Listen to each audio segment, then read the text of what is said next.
Bem-vindo ao Depois da Meia-Noite.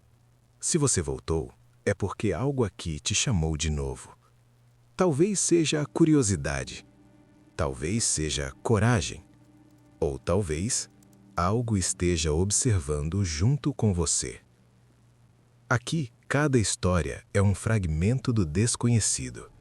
Relatos estranhos, fenômenos inexplicáveis e mistérios que surgem quando o mundo dorme. Então se prepare, porque algumas histórias não deveriam ser ouvidas sozinho. Siga o canal para mais relatos que aparecem depois da meia-noite. Agora, apague as luzes e escute com atenção. Existe um fenômeno chamado o visitante do rodapé. Parece ridículo, certo? Até você ler o relatório médico de 12 pacientes diferentes que nunca se conheceram. Todos eles relataram a mesma coisa. Uma figura magra, com braços longos demais, que aparece no canto do olho após a meia-noite.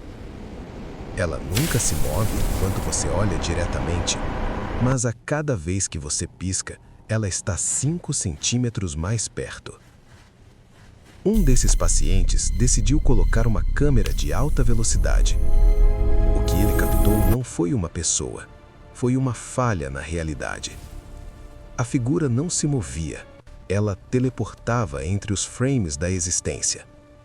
E o mais perturbador, no último frame, antes da câmera quebrar, a figura estava segurando o que parecia ser a alma do paciente, puxando-a por um fio invisível que saía da sua nuca. O paciente foi encontrado em coma, morte cerebral, mas os olhos continuavam seguindo algo invisível no quarto. Médicos chamam de síndrome inexplicável. Quem entende de ocultismo chama de a dívida da madrugada. Dizem que entre meia-noite e as 4 da manhã, o véu entre o nosso mundo e o lugar de fora fica tão fino que qualquer pensamento negativo pode abrir um buraco. Você teve um pensamento ruim hoje? Talvez tenha sido um convite. Mas o caso mais real e documentado aconteceu em um hospital em 2018. As enfermeiras notaram que todos os pacientes do quarto 412 morriam exatamente às 3h12. Não importava a doença, não importava a idade. Instalaram câmeras térmicas. Às 3h11, o monitor mostrou uma massa de calor negro entrando pela ventilação. Essa massa não tinha forma fixa, mas ela emitia uma radiação que desligava os batimentos cardíacos instantaneamente. O que descobriram no duto de ventilação? O corpo de um antigo funcionário que havia sido esquecido lá durante uma reforma, décadas atrás. Ele morreu tentando sair às 3h12. Agora, ele garante que ninguém saia antes dele. Se você está assistindo isso em um lugar com ventilação central, sinta o ar. Ele ficou um pouco mais frio agora, não ficou? Não se preocupe. O medo é apenas uma reação química. Ou pelo menos é o que você precisa acreditar para conseguir dormir. Mas antes de encerrarmos, há uma coisa que você precisa saber. Todos esses casos têm um elemento em comum. Algo que ninguém percebeu até cruzar os dados de todos os relatórios. Em todas as cenas, em todos os quartos, em todos os carros, havia um espelho. E o último caso da nossa lista revela o que acontece quando você olha para o espelho exatamente às 3h33 da manhã. Não é que você vê um monstro, é pior. Você vê o que você vai se tornar. E, segundo os sobreviventes, a imagem que o espelho devolve não é humana. É algo que está esperando você apagar a luz para finalmente trocar de lugar com você. Então, aqui vai o meu conselho final. Se você ouvir um sussurro, não responda. Se você ouvir um passo, não procure. E, acima de tudo, se você sentir um toque no seu ombro agora, não olhe para trás. A meia-noite acabou de passar e a colheita só está começando. Você já sentiu que ao conduzir sozinho à noite, o espelho retrovisor parece mostrar algo que não deveria estar lá? Eram 2 da manhã. Uma estrada de terra esquecida, cercada por árvores cujos galhos secos pareciam garras tentando arranhar o céu. O único som era um motor cansado e a chuva fina batendo no para-brisa, como centenas de dedos nervosos implorando para entrar. O condutor, Marcos, olhou para o retrovisor para ajustar a visão. Por um breve segundo, o seu coração parou.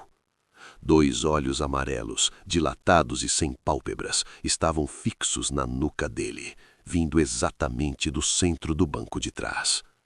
Marcos sentiu um choque elétrico percorrer a espinha. Ele piscou com força, o suor frio escorrendo pelas têmporas. Olhou de novo. Nada. Apenas o couro vazio e escuro. Cansaço, ele sussurrou. Mas a sua voz saiu como um engasgo. Aqui está o que a ciência se recusa a admitir. O cérebro humano não projeta rostos no escuro por erro. Ele os reconhece, porque eles estão lá, numa frequência que a luz do dia esconde, apenas esperando você estar vulnerável para se manifestar.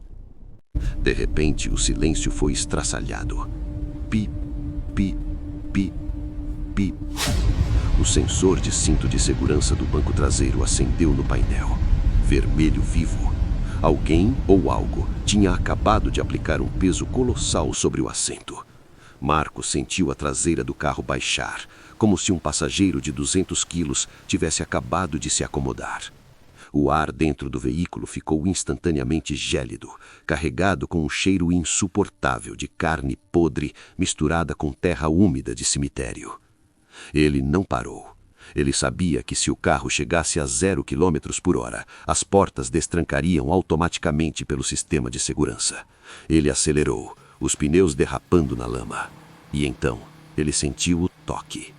Um dedo longo com uma pele que parecia papel molhado começou a traçar uma linha, lenta, subindo do seu ombro até a mandíbula.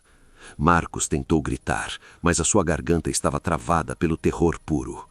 Um sussurro que não vinha dos seus ouvidos, mas ecoava diretamente dentro dos seus ossos, cortou o ar. Marcos, por que estás a correr? Eu adoro quando a presa tenta fugir. O sangue fica mais doce. Ele olhou para o retrovisor uma última vez, desesperado. A coisa não estava mais no banco. Ela estava se esticando, como uma sombra líquida, subindo pelas laterais do teto. Marcos olhou para o painel e o sensor do cinto de segurança apagou.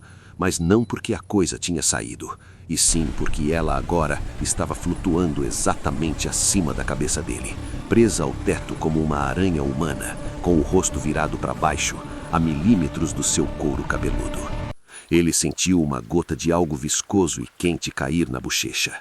Não era chuva, era saliva. Se você está num carro agora, ou em qualquer lugar sozinho, o sensor do seu coração já disparou, porque eu garanto, o que Marcos viu no espelho usou o reflexo para encontrar o caminho até o seu quarto. Não olhe para trás agora. Ela odeia ser interrompida enquanto observa. Enquanto nosso narrador foi beber uma água, eu mesmo vou terminar essa história para você. Marcos tentou manter os olhos na estrada, mas o terror o obrigou a olhar mais uma vez para o retrovisor. O banco de trás estava vazio, o teto também. Por um segundo, ele acreditou que tudo tinha acabado. Então o rádio do carro ligou sozinho. Um chiado e depois uma voz baixa e arrastada. Obrigado pela carona.